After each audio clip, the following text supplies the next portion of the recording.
Hello everyone, welcome to my YouTube channel let's cognize. आज हम discuss करेंगे unit 3 MEG 10 block 4 की unit 3 का 3.5 topic phonetics and phonology Indian English. I hope आपको last video में जो हमने टॉपिक डिस्कस किया था मोफोलॉजिकल इनोवेशंस इन इंडियन इंग्लिश, इसके कुछ पॉइंट्स भी थे। आई होप आपको सब कुछ अच्छे से क्लियर हो गया। तो आज हम स्टार्ट करते हैं phonetics and phonology Indian English. Now let's start. A great number of research has been conducted on the phonetic and phonological nature of Indian English in the last 50 years। क्या है phonetic और phonology है जो Indian English की 50 साल पहले 50 सालों में क्या है, काफ़ी रिसर्च की गई फोनेटिक और फोनोलॉजिकल पर। There may be two reason for this. जो रिसर्च की गई है इसके टू रीज़न बताए हैं उन्होंने। फर्स्ट है due to the influence of structure linguistics since the 30s a great emphasis has been laid on the phonetics and phonological structure. 30s तक क्या था, स्ट्रक्चर लिंग्विस्टिक्स से काफ़ी प्रभावित हुई थी। इसका जो था पूरा इफेक्ट पड़ा, काफ़ी ज़्यादा इफेक्ट पड़ा फोनेटिक एंड फोनोलॉजिकल स्ट्रक्चर पर। लैंग्वेज का जो फोनेटिक और फोनोलॉजिकल स्ट्रक्चर था उस पर इसका काफ़ी प्रभाव पड़ा। And a great amount of research conducted in this field. तो क्या हुआ, काफ़ी सारी रिसर्चेस की गई फोनेटिक एंड फोनोलॉजी पर। सेकेंडली, जो सेकेंड रीजन था, pedagogically these studies were always consider to be primary. ये जो स्टडी है इसे हमेशा प्राइमरी कंसीडर किया जाता है। And therefore a lot of pedagogic attention was devoted to the studies of this feature. क्या है, काफ़ी अटेंशन दी जाती है पेडागॉजिक की, किस पर, स्टडीज ऑफ दिस फीचर। मतलब इन फीचर की स्टडी के लिए पेडागॉजिक काफ़ी अटेंशन दी जाती है। पेडागॉजिक पर मतलब लैंग्वेज के अंदर फोनेटिक और फोनोलॉजी पर काफ़ी कंसीडरेशन की जाती है, अटेंशन दी जाती है। ये था हमारे पास फर्स्ट पैराग्राफ जिसमें हमने डिस्कस किए हैं इसके दो रीज़न जिन कारणों की वजह से इस पर लास्ट 50 इयर्स में काफ़ी रिसर्च की गई। नेक्स्ट है while dealing with the nativization of English in India at the phonetic or the phonological level, we would have to keep in mind the following factors। उन्होंने कहा है कि जब हम डील करेंगे, बात करते हैं नेटिवाइजेशन ऑफ इंग्लिश इन इंडिया की फोनेटिक के लिए, फोनेटिक पर जब हम बात करते हैं नेटिवाइजेशन की और फोनोलॉजिकल लेवल पर, तो हमें क्या है, कुछ फैक्टर है जिन्हें हमें माइंड में रखना होगा। फर्स्ट फैक्टर है हमारे पास the phonetic deviation in Indian English is primarily based on the L1 language one spoken in the region. जो फोनेटिक डेविएशन होगी इंडियन इंग्लिश में वो किसके बेस पर होगी, L1 पर, जो उस रीजन में बोली जाती है। मीन्स टू से जिस फील्ड में जो मदर टंग होगी और जो इंडियन इंग्लिश की फोनेटिक होगी वो उसी पर ही बेस्ड होगी। मतलब जो मदर टंग जिस रीजन में हम बोल रहे हैं। Thus there is no uniformity in the phonetic deviation in Indian English। तो क्या है, कोई यूनिफॉर्मिटी नहीं होगी इंडियन इंग्लिश में फोनेटिक डेविएशन में। We may have a variety of phonetical deviant English depending on the regional context in which the language is spoken। उन्होंने क्या कहा है कि काफ़ी वैरायटी है फोनेटिकल डेविएंट की इंग्लिश की, जो किस पर डिपेंड करती है, रीजनल कंटेक्स्ट पर डिपेंड करती है जहाँ पे हम वो लैंग्वेज बोल रहे हैं। We may have different sets of variation giving rise to phonetically deviant English, Gujlish और हिंदलिश। तो क्या है, उन्होंने कहा है हमारे पास क्या है, अलग अलग सेट है वेरिएशन के, जिससे क्या है हम फोनेटिकल डेविएंट को राइज कर सकते हैं, बढ़ा सकते हैं फोनेटिक्स को। जैसे बेंगलिश हो गया, गुजलिश हो गया, हिंदलिश हो गया। इन लैंग्वेज के द्वारा हम फोनेटिक्स की वेरिएशन को काफ़ी बढ़ा सकते हैं। सेकेंड फैक्टर है जो हमें माइंड में रखना है, the phonetic and phonological deviation in Indian English, जो फोनेटिक और फोनोलॉजिकल डेविएशन है इंडियन इंग्लिश में, उसे ज़रूरी है डिटरमाइन करना किनके द्वारा, फोनेटिक एंड फोनोलॉजिकल स्ट्रक्चर के द्वारा। और वो स्ट्रक्चर हमें वो लेना है जो L1 का होगा, मतलब मदर टंग का होगा, उस रीजन की जो L1 लैंग्वेज है, मीन्स टू से मदर टंग है, उसके उनके पास जो फोनेटिक और फोनोलॉजी का स्ट्रक्चर होगा उस लैंग्वेज का, उसके द्वारा ही हमें फोनेटिक एंड फोनोलॉजिकल डेविएशन को डिटरमाइन करना है। These deviation are of two types। ये जो डेविएशन होती है ये दो तरह की होती है। फर्स्ट है those of segmental phonemes और सेकंड है those of non segmental phonemes। ये दो तरह की होती है, सेगमेंटल और नॉन सेगमेंटल। इसके बाद आई होप आपको यहाँ तक इसके दो रीजन रिसर्चेस के और ये इम्पोर्टेंट फैक्टर अच्छे से समझ आ गए। तो हम डिस्कस करेंगे इसकी जो डेविएशन की टू टाइप्स हैं, सेगमेंटल फोनेम्स और non segmental फोनेम्स।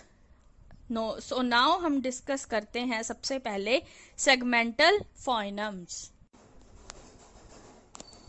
The segmental phonemes may be described in terms of their structure or in terms of their systematic difference। ये जो segmental phonemes होते हैं इन्हें डिस्क्राइब किया जाता है स्ट्रक्चर और इनके सिस्टेमैटिक डिफरेंस को देख के डिस्क्राइब किया जाता है। स्ट्रक्चरल डिफरेंस होता क्या है इनका, इसमें क्या होता है, एब्सेंस होते हैं structure of L1 in English.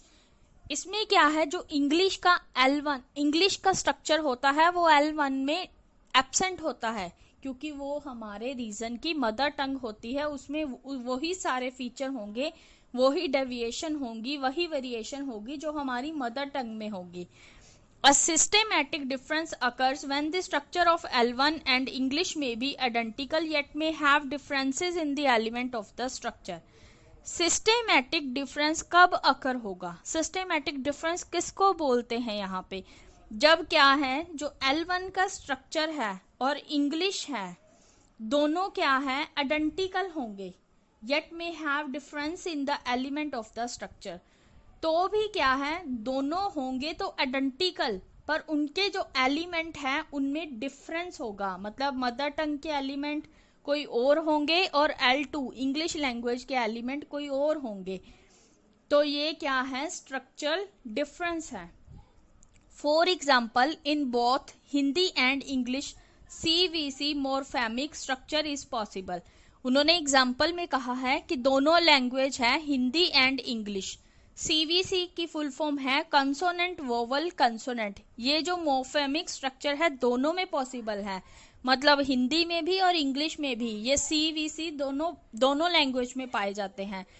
दस इन दिस रेस्ट्रिक्टेड सेंस में अगर हम बात करें, ये दोनों लैंग्वेज है आइडेंटिकल है फोनेटिक लेवल पर, मतलब दोनों लैंग्वेज फोनेटिक के लेवल पर आइडेंटिकल है। But for instance while FQD do not occur in Hindi, अगर हम बात करें FQ और D की, ये हिंदी में नहीं होते, as a member of any system Hindi में नहीं पाए जाते। इट रिजल्ट इन ट्रांसफर और substitution of English element by L1 element. तो हम इसको कैसे लेके आएंगे, सब्स्टिट्यूशन करके, मतलब L1 के कुछ एलिमेंट्स की सब्स्टिट्यूशन करके हम इन वर्ड्स को यूज कर सकते हैं। In phonetic terms this transfer is of two types. Phonetic term में जो ट्रांसफर करते हैं, सब्स्टिट्यूशन करते हैं, इसकी दो टाइप्स होती हैं। फर्स्ट, इट में involve a substitution of one और more phonetic element in a full series of sound, the fricative series which is not absent in Hindi but which show gaps when compared with the same series in English। इन्होंने क्या कहा है कि जो हम substitution करेंगे उसमें क्या है, हम एक या एक से ज़्यादा फोनेटिक एलिमेंट को ट्रांसफ़र करेंगे, सब्स्टिट्यूट करेंगे सीरीज ऑफ साउंड में। फॉर एग्जाम्पल जैसे फ्रिकेटिव सीरीज जो हिंदी में नहीं होगी, बट वो क्या है, एक गैप शो करेगी, वो क्या है, एक गैप शो करेगी जब हम क्या है उसे इंग्लिश में उसे सेम सीरीज के साथ कंपेयर करेंगे। Thus, instead of the above series, an Indian English speaker would tend to pronounce these sounds. तो क्या है, सीरीज के बजाय जो इंडियन इंग्लिश स्पीकर होगा, मतलब जो इंडियन बंदा है, इंग्लिश बोल रहा है, वो इसे किस तरह से प्रोनाउंस कर सकता है, कौन सी साउंड लेके। जैसे एफ को हम PH यूज कर सकते हैं, TH यूज कर सकते हैं, और डी के लिए DH। इन्होंने वैसे एग्जाम्पल दे के बताई हुई है। ये थी हमारी फर्स्ट टाइप, जिसमें हमने क्या किया है, फोनेटिक एलिमेंट की सब्स्टिट्यूशन के बारे में बताया गया है। और सेकेंड टाइप है जो हमारे पास, वो है there may be a complete transfer of series. इसमें हम फुल सीरीज को ही ट्रांसफर करेंगे। फर्स्ट टाइप में क्या था, हम एक या एक से ज्यादा एलिमेंट्स की सब्स्टिट्यूशन कर सकते थे, और इसमें क्या है, हम कंप्लीट सीरीज को ट्रांसफर करेंगे। एग्जाम्पल दी है, whole alveolar series is replaced by a retroflex series in Hindi. ये हम डिस्कस करेंगे लेटर सेक्शन में। एल्वियोलर सीरीज उसे क्या है, रिप्लेस करेंगे रेट्रोफ्लेक्स सीरीज हिंदी में। ये दोनों सीरीज होती हैं जिनको यूज करके हम क्या है, पूरी सीरीज को ट्रांसफर कर सकते हैं।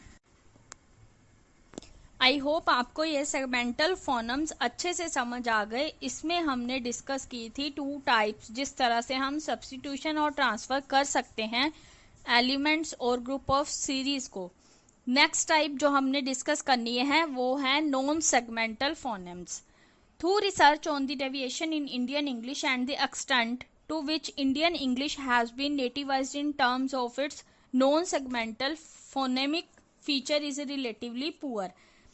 It has been observed that the main phonological feature of Indian English that separate it from the British or American varieties of English are dependent on stress, rhythm, intonation and related factor. I hope आपको easily समझ आ गया पढ़ के ही कि जो research की गई है इंडियन इंग्लिश की डेविएशन पर, उसकी एक लिमिट है। इंडियन इंग्लिश में क्या है, इसे नॉन सेगमेंटल फोनेमिक के जो फीचर हैं उनसे ही नेटिवाइज किया गया है, जो काफ़ी पुअर है, मतलब अच्छे नहीं हैं।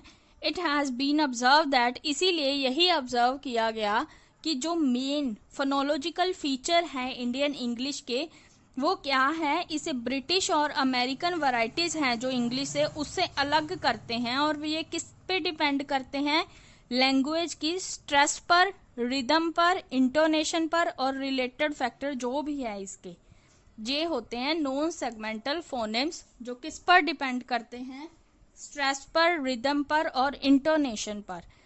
All major Indian language are syllable timed language. जितनी भी इंडियन लैंग्वेज हैं वो टाइम्ड लैंग्वेज हैं, एज अपोज टू इंग्लिश, मतलब इंग्लिश के ऑपोजिट हैं।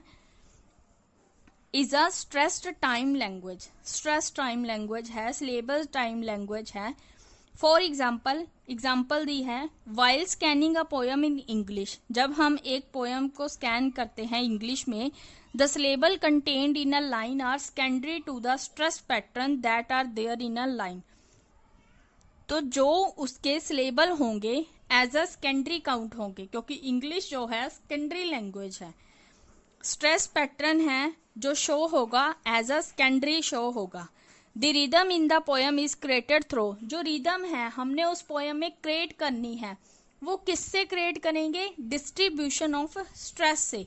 स्ट्रेस मतलब उसका चेंज होगा, बोलने का आप वे देख सकते हो, पोयम में क्या होता है, कोई फास्ट, हम किसी लाइंस को फास्ट बोलते, किसी को स्लो बोलते, किसी को ज़्यादा जोर देकर बोलते, किसी को धीरे धीरे बोलते हैं।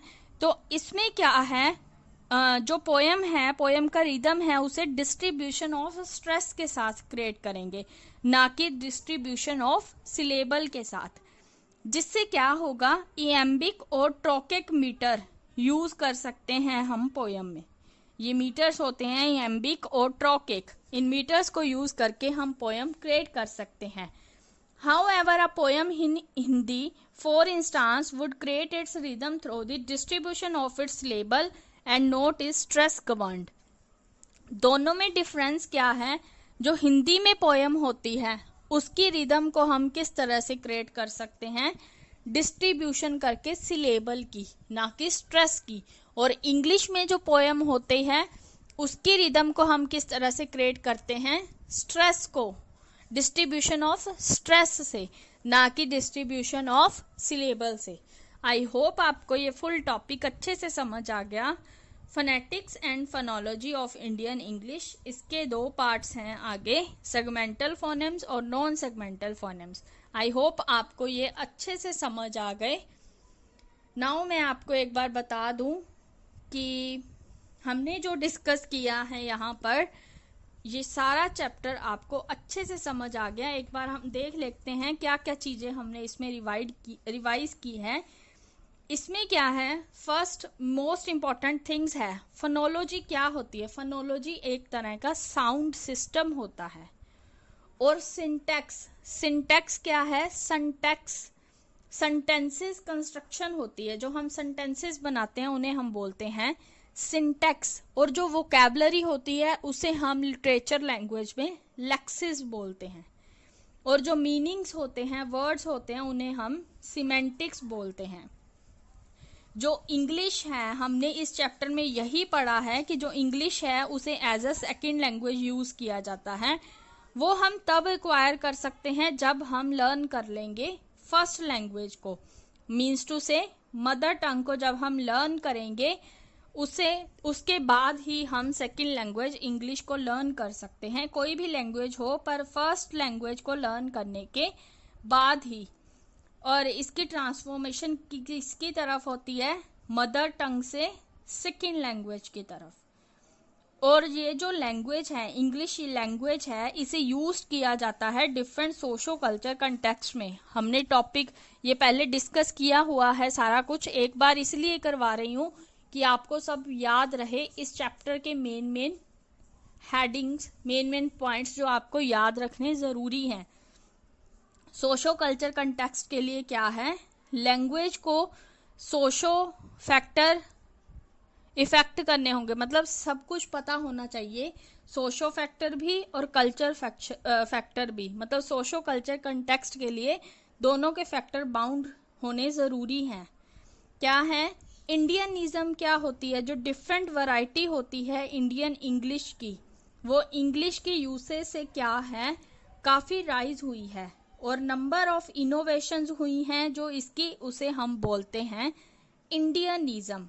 मतलब डिस्टिंक्ट वैरायटी है जो राइज हो रही है, उसे हम बोलते हैं इंडियन इंग्लिश। और ये जो लार्ज नंबर ऑफ इनोवेशंस हो रही हैं इंडियन इंग्लिश में, उसे हम क्या बोलते हैं, इंडियनिज्म। मतलब राइज होने से, इनोवेशन राइज होने से और वैराइटीज राइज होने से क्या हुई, इंडियन इंग्लिश में इंडियनिज्म क्रिएट हुई।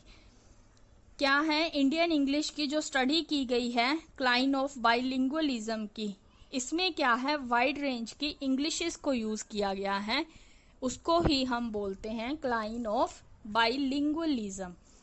एक हमने टर्म की है डेविएशन। डेविएशन ये ना तो कोई प्रॉब्लम है ना ही मिस्टेक है, इसे हमने काफ़ी टॉपिक्स में यूज़ किया है। ये यूज़ की जाती है एक स्पेशल पर्पस के लिए, यूज़फुल पर्पस के लिए। और इंग्लिश को हमने as a tool for communication use किया है। डेविएशन कोई मिस्टेक नहीं है, ये एक यूज़फुल पर्पस के लिए टर्म यूज़ की जाती है। और जो हमारी खुद की कल्चर आइडेंटिटी है, डेविएशन है, वो एक पार्ट है जिससे क्या है, कल्चर आइडेंटिटी होती है। जैसे as a Americanism, Australianism and Canadianism are a part of, ये पार्ट है नेशनल आइडेंटिटी के। इंग्लिश की काफ़ी वैरायटीज़ हैं, हमने रीड की है, जैसे babu English, butler English, bearer English and kitchen English. एक 2-4 और भी हमने रीड की हैं। आई होप आपको ये चैप्टर अच्छे से समझ आ गया। इसमें हमने सब कुछ रीड कर लिया, segmental phonemes, non segmental, phonetics and phonology. Thank you guys. अगर आपको ये वीडियो अच्छा लगा so please subscribe this channel and press the bell icon to get notification of more updating new videos of MA English Literature. Bye bye. Have a nice day.